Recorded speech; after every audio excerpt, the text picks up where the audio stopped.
but he began my foundation of science that I've used throughout my life, and I will miss him dearly. He was a larger-than-life figure. And his legacy will forever live on at Loyola and the baseball program that he's built.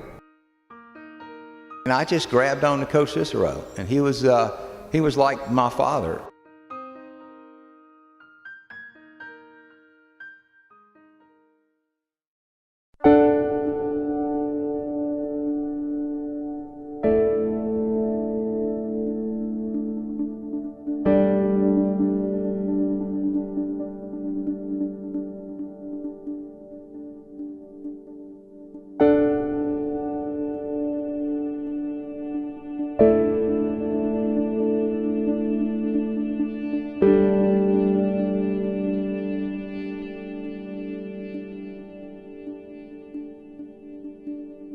Coach Cicero was, to all of us, he was like a second father. You could talk to him about anything. We were always comfortable with him. One of the greatest coaches I've ever played for, and a father figure, and I'll miss him.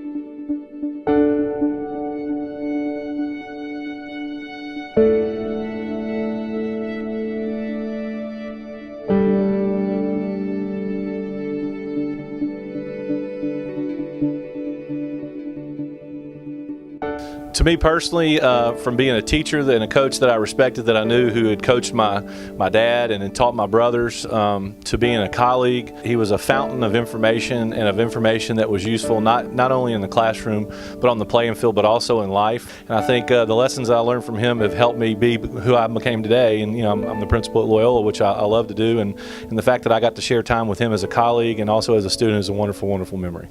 I was very fortunate because my father was very active in my life and very supportive, and I loved him dearly. But of course, Daddy passed away in 2006, and I just grabbed on to Coach Cicero, and he was like my father. I mean, we had a lot of private conversations, and we talked about a lot of things, a lot of people, but just loved him just like you would love I guess you'd call a stepfather or a second father. He had a great impact on my life. I mean, and I think probably the biggest is the importance of teamwork, and I've seen it in everyday life. It's whether you're helping your spouse and run a household or running an organization in business. Teamwork, everybody playing their roles, not letting their egos get in the way, you can accomplish a lot of great things. And we have that great memory of '74 that he instilled that in us.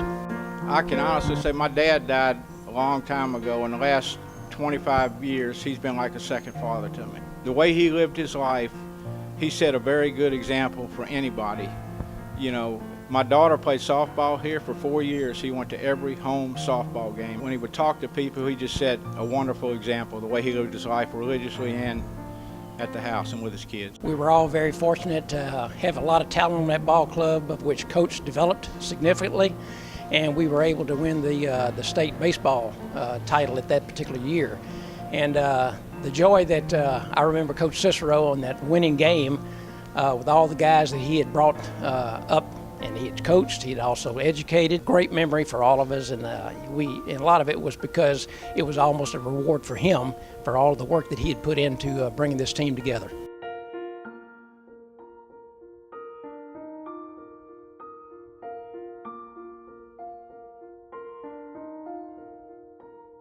When I was in college, I was fortunate enough to go to a small school, Washington Lee, played baseball, and I would take the time to write Coach Cicero, tell him about school stuff, baseball stuff, and he always was a kind gentleman and always took the time to write me nice letters back, and I always appreciated that. He was a great mentor to me.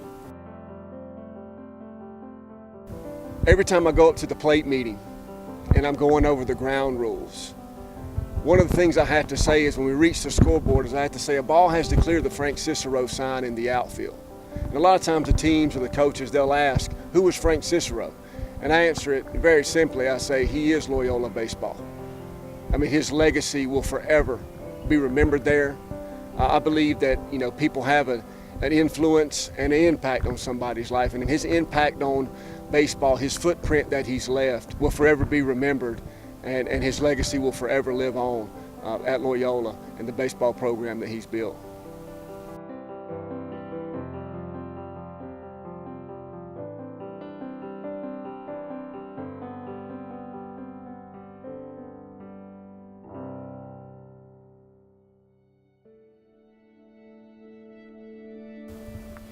I remember the day I found out I was going to replace the retiring Coach Cicero, and I was a little intimidated because he had been one of my favorite teachers, and he's such a powerful force. Coming into the classroom, and he was back in the back. I went back to him and said, "Coach, I don't know whether you heard, but I'm going to be your replacement." And he looked at me and said, "Champ."